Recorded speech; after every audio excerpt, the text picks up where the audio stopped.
നമസ്കാരം.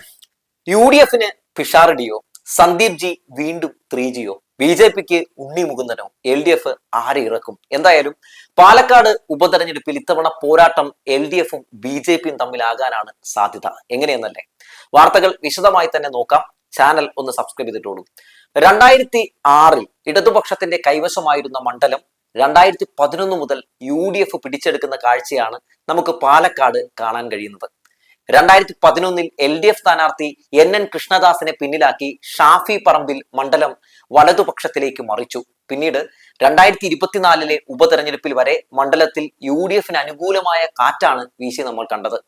വിജയിക്കുന്നത് UDF ആണെങ്കിൽ രണ്ടാം സ്ഥാനത്ത് BJP ഉണ്ട്. എന്നാൽ മണ്ഡലത്തിൽ മൂന്നാം സ്ഥാനത്താണെങ്കിലും 2024 ഉപതെരഞ്ഞെടുപ്പിൽ ഡോക്ടർ P സരിനിലൂടെ വോട്ട് വിഹിതത്തിൽ വർധനവുണ്ടാക്കാൻ LDFന് സാധിച്ചിട്ടുണ്ട് എന്നുള്ളത് ഒരു പ്രധാനപ്പെട്ട കാര്യമാണ്. ഇത് ആ മണ്ഡലത്തിലെ സഖാക്കൾക്ക് വലിയൊരു ആത്മവീര്യം പകർന്നിട്ടുണ്ട്.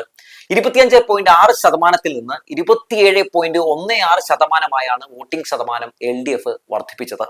കഥ ഇങ്ങനെയൊക്കെ ആണെങ്കിലും പിന്നെ എങ്ങനെയാണ് മത്സരം LDFും BJPയും തമ്മിലാവുക എന്ന സംശയം പലർക്കും ഉണ്ടാകാം. സ്വാഭാവികമാണ്. കാരണം മൂന്നാം സ്ഥാനത്ത് നിൽക്കുന്ന ഇടതുപക്ഷം എങ്ങനെയാണ് ഒരു വലിയ ശക്തിയായി മാറുക എന്നൊക്കെ പലർക്കും തോന്നാം. വളരെ വിശദമായി തന്നെ പറയാം. അതിനുള്ള ഒരേ ഒരു ഉത്തരം രാഹുൽ മാങ്കൂട്ടത്തിൽ MLA ആണ്.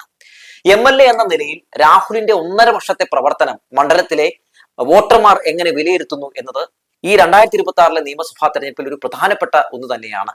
MLA തന്നെ വോട്ട് ചെയ്ത് ജയിപ്പിച്ചു വിട്ട പാലക്കാട്ടുകാരെ നാണം കെടുത്തിയ ചരിത്രമാണ് രാഹുലിനുള്ളത് എന്ന് ഞാൻ പറയേണ്ട കാര്യമില്ല. രാഹുൽ MLA ആയത് മുതൽ ആ തിരഞ്ഞെടുപ്പ് മുതൽ രാഹുൽ ഉണ്ടാക്കിയെടുത്ത കുറെ ചീത്തപ്പേരുണ്ട്. കോൺഗ്രസിന് ചാർത്തി കൊടുത്ത കുറെ ചീത്തപ്പേരുണ്ട്. ആ ചീത്തപ്പേര് പാലക്കാട് UDFന്റെ സ്ഥാനാർത്ഥിയെ ഇങ്ങനെ വേട്ടയാടിക്കൊണ്ടേയിരിക്കും. ആരെ നിർത്തിയാലും ഇങ്ങനെ വേട്ടയാടിക്കൊണ്ടേയിരിക്കും. രാഹുൽ മാങ്കൂട്ടത്തിൽ MLA നല്ലൊരു രാഷ്ട്രീയക്കാരനാണ്, നല്ലൊരു നേതാവാണെന്നൊക്കെയാണ് പലരും വിചാരിച്ചതെങ്കിൽ അദ്ദേഹം MLA ആയ ശേഷം അദ്ദേഹത്തിനെതിരെ ഉയർന്നു വന്ന പല ആരോപണങ്ങളും ഞെട്ടിപ്പിക്കുന്നതായിരുന്നു. കേരള രാഷ്ട്രീയത്തിൽ ഇതുവരെ നമ്മൾ കേട്ടിട്ടില്ലാത്ത അതിഗുരുതരമായ പല ആരോപണങ്ങളും ഒക്കെ രാഹുൽ മാങ്കൂട്ടത്തിനെതിരെ ഉയർന്നു കേട്ടു. പക്ഷെ രാഹുൽ ഒരു ആരോപണത്തിൽ പോലും വ്യക്തമായ മറുപടി നൽകിയില്ല എന്നുള്ളതാണ്. ഒരു പെൺകുട്ടിക്ക് വിവാഹ വാഗ്ദാനം നൽകി അവസാനം ആ പെൺകുട്ടിയെ ഗർഭിണിയാക്കി പിന്നെ ഗർഭചിത്രം നടത്തി എന്ന അതിഗുരുതരമായ ഒരു ആരോപണം നമ്മളൊക്കെ കേട്ടു. ആ ഗർഭചിത്രം നടത്താൻ വേണ്ടി ഭീഷണിപ്പെടുത്തുന്ന ഒരു ഓഡിയോ ക്ലിപ്പ് നമ്മൾ കേട്ടു. പക്ഷെ രാഹുൽ മാങ്കൂട്ടമാകട്ടെ ഇതൊന്നും ഇതുവരെ നിഷേധിച്ചിട്ടില്ല. രാഹുലിനെതിരെ ഉയർന്നു വന്ന ഒരു ആരോപണവും അയാൾക്ക് നിഷേധിക്കാൻ കഴിഞ്ഞില്ല എന്ന് മാത്രമല്ല, ഓരോ ദിവസവും രാഹുൽ മാങ്കൂട്ടത്തിനെതിരെ പുറത്തു വന്നുകൊണ്ടിരുന്നത് ഞെട്ടിപ്പിക്കുന്ന പല കാര്യങ്ങളുമായിരുന്നു. ഒരു ട്രാൻസ്ജെൻഡർ വുമണിനെ റേപ്പ് ചെയ്യണമെന്ന് ആവശ്യപ്പെട്ടു രാഹുൽ മാങ്കൂട്ടം എന്ന വാർത്തയും നമ്മൾ ഞെട്ടലോടെ കേട്ടു. അങ്ങനെ എത്രയോ വാർത്തകൾ. സ്വന്തം പാർട്ടിയിലുള്ള സ്ത്രീകളോട് മാത്രമാണോ, മറ്റു എതിർ പാർട്ടിയിലുള്ള പല സ്ത്രീകളോടും ഈ കോഴിത്തരം കാണിച്ച പല കഥകളും ഒക്കെ ഇതിനിടയിൽ നമ്മൾ കേൾക്കുന്ന കാഴ്ച കണ്ടു. ഇതൊക്കെ ഒരു MLA ആണ് ചെയ്തത് എന്ന് ആലോചിക്കുമ്പോൾ വളരെ ഞെട്ടൽ തന്നെയാണ് എല്ലാവർക്കും ഉണ്ടാകുന്നത്. ഒരു MLAക്ക് ഇങ്ങനെയൊക്കെ ആകാൻ കഴിയുമോ എന്ന് ചോദിച്ചാൽ MLA എന്ന പ്രിവിലേജ് ഉപയോഗിച്ചുകൊണ്ടായിരുന്നു രാഹുൽ മാങ്കൂട്ടം ഇങ്ങനെയൊക്കെ ചെയ്തത് എന്ന് തന്നെയാണ് മനസ്സിലാക്കാൻ സാധിക്കുന്നത്. അപ്പൊ ഇതൊക്കെ ചർച്ച ചെയ്യപ്പെടും. രാഹുൽ മാങ്കൂട്ടത്തിൽ MLA എന്തായാലും ഇത്തവണ അവിടെ മത്സരിക്കാൻ സാധ്യതയില്ല. കാരണം ആൾക്കാർ കല്ലിന് എറിഞ്ഞ് ഓടിക്കാനാണ് സാധ്യത. പക്ഷെ UDF ആരെ ഇറക്കിയാലും സ്വാഭാവികമായും രാഹുൽ ഉണ്ടാക്കിയ ഈ ചീത്തപ്പേര് അവരെയും വേട്ടയാടും. ഷാഫിയുടെ നോമിനിയായാണ് രാഹുൽ എത്തിയത് എന്നെല്ലാവർക്കും അറിയാം. ഇക്കുറി രമേശ് പിഷാരടിയെയാണ് ഷാഫി അവതരിപ്പിക്കുന്നതെന്നൊക്കെയാണ് പല മാധ്യമ വാർത്തകളിൽ നിന്ന് മനസ്സിലാക്കാൻ സാധിക്കുന്നത്. പിഷാരടി നല്ല രസികനാണ്, നല്ല കൊമേഡിയനുമാണ്, മിമിക്രി താരമാണ്, നടനും ഹാസ്യ നടനും ഒക്കെയാണ്. അതിലൊന്നും ഒരു തർക്കവുമില്ല. പക്ഷെ ഒരു രാഷ്ട്രീയ പ്രവർത്തകൻ അല്ലെങ്കിൽ ഒരു നേതാവ് എന്ന നിലയിൽ തികഞ്ഞ പരാജയമായിരിക്കും എന്നുള്ള കാര്യത്തിൽ ഉറപ്പാണ്. വേദിയിൽ ഇടതുപക്ഷത്തിനെതിരെ ചെളി കോമഡിയൊക്കെ അടിച്ച് കോൺഗ്രസുകാരെ ചിരിപ്പിക്കുന്നതിൽ ബിരുദാനന്തര ബിരുദമുണ്ടെങ്കിലും BJPക്കെതിരെ സംസാരിച്ച് എവിടെയും നമ്മൾ രമേശ് പിഷാരടിയെ കണ്ടിട്ടില്ല, അല്ലെ? ഹേമ കമ്മിറ്റി റിപ്പോർട്ട് അറിയാം. സിനിമാ മേഖലയുമായി ബന്ധപ്പെട്ടിട്ടുള്ള ഏറെ ഞെട്ടിപ്പിച്ച ഒന്നായിരുന്നു. പുരുഷാധിപത്യത്തിന്റെ കഥ പറഞ്ഞ, അതുപോലെ തന്നെ സിനിമാ മേഖലയിലുള്ള പല നടികളും പല രീതിയിൽ പീഡിപ്പിക്കപ്പെട്ട കഥകളൊക്കെ പൊതുസമൂഹത്തിന്റെ മുമ്പിൽ ഇങ്ങനെ തുറന്ന പുസ്തകമായി മാറിയ ഒന്നായിരുന്നു ഹേമ കമ്മിറ്റി റിപ്പോർട്ട്. ആ വിഷയത്തിൽ എന്തെങ്കിലും ഒന്ന് നമ്മുടെ രമേശ് പിഷാരടി മൊഴിഞ്ഞു കണ്ടോ? സ്വന്തം സഹപ്രവർത്തകയായിട്ടുള്ള നടിമാർ തങ്ങൾക്കുണ്ടായിട്ടുള്ള ദുരനുഭവങ്ങൾ തുറന്നു പറഞ്ഞപ്പോൾ ഇയാൾ എവിടെയായിരുന്നു? ഏതെങ്കിലും ഇതിലെ പ്രതികരണം രേഖപ്പെടുത്തി നമ്മൾ കണ്ടോ? ഇല്ലേ ഇല്ല. ഹേമ കമ്മിറ്റി റിപ്പോർട്ട് വന്നപ്പോഴും ഒരക്ഷരം മിണ്ടിയില്ല. രാഹുൽ മാങ്കൂട്ടത്തിനെതിരെ കേസ് വന്നല്ലോ, ശക്തമായ ഒരു നിലപാട് സ്വീകരിച്ച് രമേശ് പിഷാരടി നമ്മൾ എവിടെയെങ്കിലും കണ്ടോ? ഇല്ല. അതാ പറഞ്ഞത്, ചിരിപ്പിക്കാൻ പിഷാരടി സൂപ്പറാണ്. പിഷാരടി സ്ഥാനാർത്ഥിയാകുമോ എന്ന് മാധ്യമങ്ങൾ കഴിഞ്ഞ ദിവസം ചോദിക്കുന്ന ഒരു ക്ലിപ്പ് കാണാൻ ഇടയായി. രമേശ് പിഷാരടി നൽകിയ മറുപടിയാണ് എന്നെ ഏറെ ചിരിപ്പിച്ചത്. പാർട്ടി നിർദ്ദേശിച്ചാൽ മത്സരിക്കാൻ തയ്യാറാണെന്നും കോൺഗ്രസ് പാർട്ടിയുടെ പേരിൽ പാലക്കാട് എന്നല്ല എവിടെ മത്സരിക്കാൻ അവസരം ലഭിച്ചാലും അത് അംഗീകാരമാണെന്നും ഒക്കെയാണ് മൂപ്പര് പറഞ്ഞത്. സീറ്റ് മോഹിയാണ് നല്ലവനായ ഉണ്ണി എന്ന് ഞാൻ പറയില്ല കേട്ടോ, അത് കേട്ട തോന്നത്തേയില്ല. ഇനി പിഷാരടിയെ ഷാഫി ഇറക്കിയാൽ സന്ദീപ് ജി വാര്യർ വെറുതെ ഇരിക്കുമോ? BJP സീറ്റ് കൊടുക്കാത്ത കൊണ്ടാണ് കോൺഗ്രസിൽ അയാൾ എത്തിയതെന്ന് ആർക്കാണ് അറിയാത്തത്?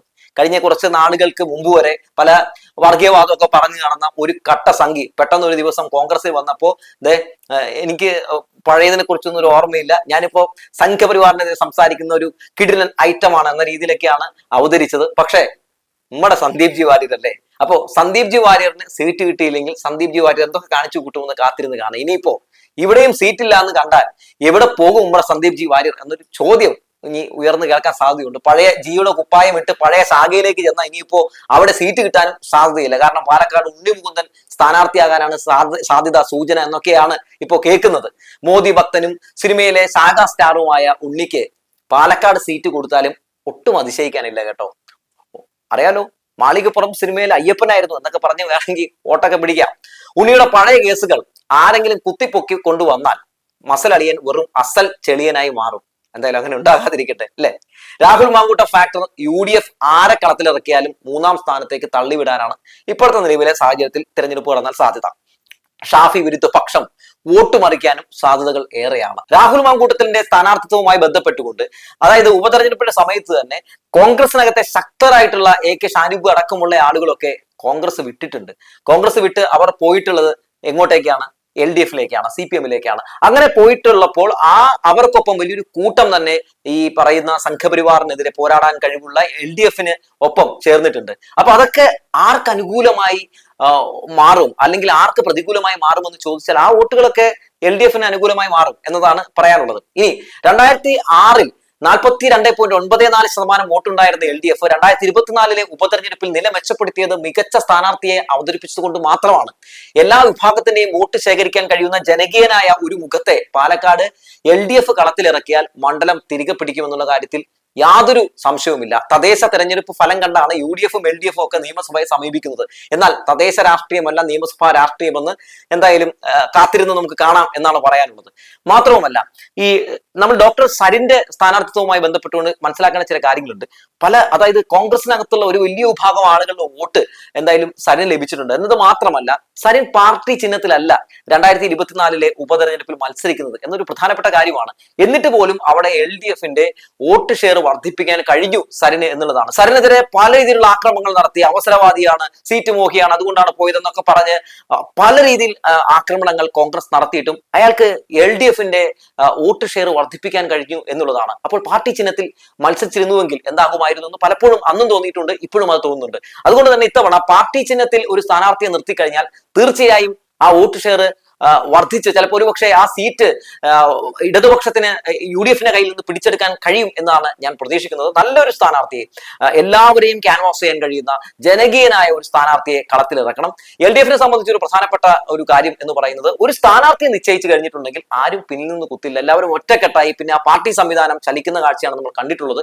അപ്പൊ അതുകൊണ്ട് എന്തായാലും LDF ആരെ സ്ഥാനാർത്ഥിയാക്കും എന്ന് തന്നെയാണ് ഉറ്റുനോക്കുന്നത്. മാധ്യമങ്ങളൊക്കെ ഇതിനോടകം തന്നെ പലരെയൊക്കെ പ്രഖ്യാപിച്ചു കഴിഞ്ഞു. പക്ഷേ പാർട്ടി ഒരു സ്ഥാനാർത്ഥിയെ പ്രഖ്യാപിക്കും. ആ സ്ഥാനാർത്ഥിയെ പ്രഖ്യാപിച്ചു കഴിഞ്ഞാൽ പാർട്ടി പിന്നെ ഒറ്റക്കെട്ടായി, അവരുടെ സംഘടനാ സംവിധാനം അങ്ങനെയാണ്, ഒറ്റക്കെട്ടായി പിന്നെ അയാളെ ജയിപ്പിച്ചെടുക്കാൻ വേണ്ടിയുള്ള ശ്രമമാകും നടത്തുക. എന്തായാലും പാലക്കാട് ഇത്തവണ വലിയ രീതിയിലുള്ള രാഷ്ട്രീയ പോര് തന്നെയാകും ഉണ്ടാവുക എന്നുള്ള കാര്യത്തിൽ തർക്കമൊന്നുമില്ല. പാലക്കാടിന്റെ സത്യത്തിൽ വികസനം എന്താണെന്ന് ഷാഫി പറമ്പിലോ രാഹുൽ മാങ്കൂട്ടത്തിലോ അറിയിച്ചു കൊടുത്തിട്ടില്ല.